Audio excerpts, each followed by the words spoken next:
নমস্কার, আমি অমিতাভ দাস। আমি নিউরোসার্জন এবং মিনিমালি ইনভেসিভ স্পাইন সার্জন। বর্তমানে আমি টেকনো ইন্ডিয়া ডামা হসপিটালের সঙ্গে অ্যাটাচড।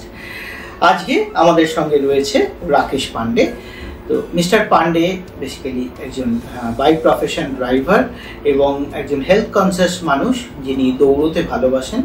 ঢাকুরিয়া লেকে নিয়মিত ওনাকে দৌড়তে দেখা যায়, কিন্তু বিগত কয়েক মাস ধরে উনি প্রচন্ড কোমরের যন্ত্রণায় ভুগছিলেন, যে যন্ত্রণা ওনার পায়ের দিকে রেডিয়েট করছিল।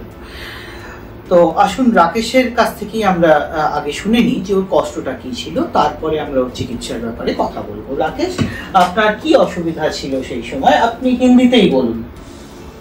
आगे जो हम आपके आने से पहले हम चल नहीं पा रहे थे, बैठ नहीं पा रहे थे बढ़िया से।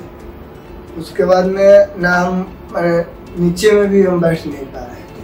आपका कमर में दर्द था? हाँ, ये कमर में से हम कुछ नहीं, एकदम लॉक हो गया था ये।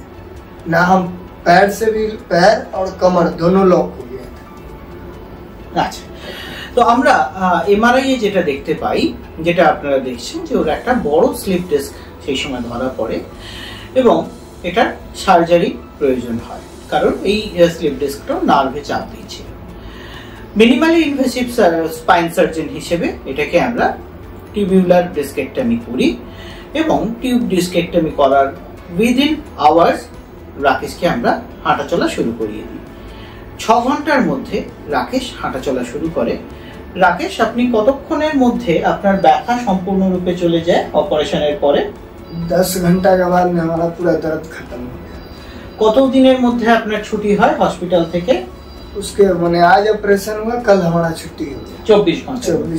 তাহলে বুঝতেই পারছেন যে বর্তমান যুগে মিনিমালি ইনভেসিভ স্পাইন সার্জারি বা কি হোল স্পাইন সার্জারির মাধ্যমে একদিনের মধ্যেই পেশেন্টকে সম্পূর্ণরূপে শুধু পেন ফ্রি করে দেওয়া যায় না, একদম তাকে ছুটি পর্যন্ত দিয়ে দেওয়া যায়।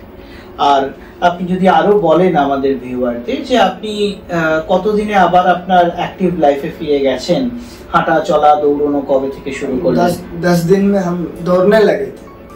लेक में जाकर 10 दिन के बाद में हम रनिंग करने लगे। 2 किलोमीटर अभी रनिंग है। আপনারা ওর এক্সাইটমেন্ট থেকে বুঝতে পারছেন যে ও কতটা সুস্থ হয়েছিল অপারেশনের পরে এবং কতটা খুশি হয়েছিল যে ও 10 দিনের মধ্যে, অপারেশনের 10 দিন পরেই ও ঢাকুরিয়া লেকে গিয়ে দৌড়ানো শুরু করে দিয়েছিল। তো আজ এ পর্যন্তই ওর অভিব্যক্তি ব্যক্ত করছে মিনিমালি ইনভেসিভ স্পাইন সার্জারির সাফল্য। আশা করি আপনাদের ভালো লাগলো। নমস্কার।